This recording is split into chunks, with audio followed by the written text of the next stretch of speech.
Daily Broadside, day 357. I slept in this morning till about 5:45. I get up and I'm totally perplexed as to why my phone and my radio clock and the microwave, everything in the house is different.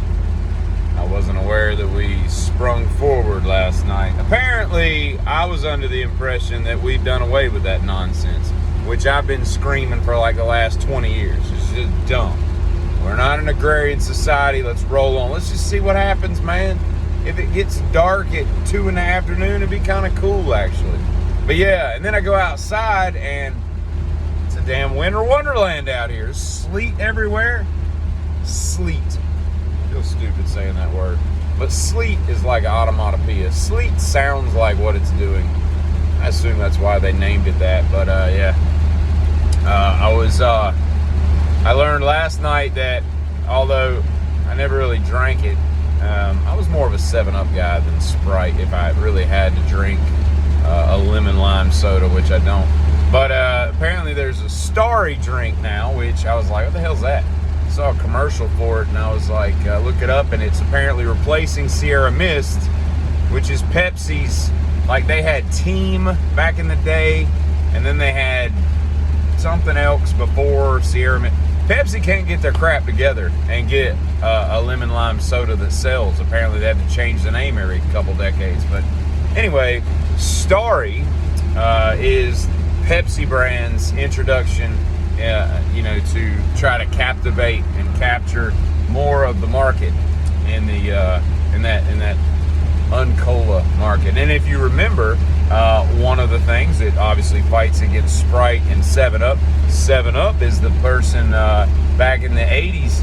They had Jeffrey Holder, the Trinidadian actor, who was with that cool voice, who did the uncola, and he'd hold the like nuts in his hands and then like a lemon and lime and all this. And he was also in Annie. And little known fact, the bridge at the end of Annie that's just like that, right?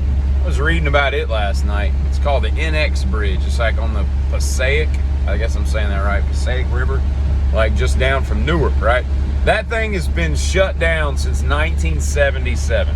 All right, for the movie, you can tell where they painted the track silver and, kind of cleaned it up a little bit. But I watched some videos of some people like exploring it to this day. And since 1977, my entire life, that bridge has just been stuck in that position because it's just defunct. And amazingly, it hasn't degraded any more than it has. It's not gonna be there for another 200 years at this rate because it looks pretty good. I mean, the wood is a little stiff, but I just find that weird that they haven't, torn it down and scrapped it for steel or something. But yeah. So I think that if you are a female rapper and you have to rap about the benefits and awesomeness of, as Borat would say, your vagine, I'm going to go out on a limb and say your vagine is trash. The fact that you have to write a line about it tells me everything I need to know about said vagine. All right? Such smut. Such smut we're peddling, I tell you. And if you look at this hat, I think you know where we're at today. Whip that Virginia ass. Doubled up on Carolina this year. Everybody's coming together at the right time. We're on like a 10-game win streak. We got every component a team needs to win a national title. You got an inside-outside stretch forward. You got an athletic, lanky, long as hell blocking, rebounding machine who's athletic enough to go up for rebounds and putbacks and alley-oops. Man, it's gonna stick backs. It's just gonna be great.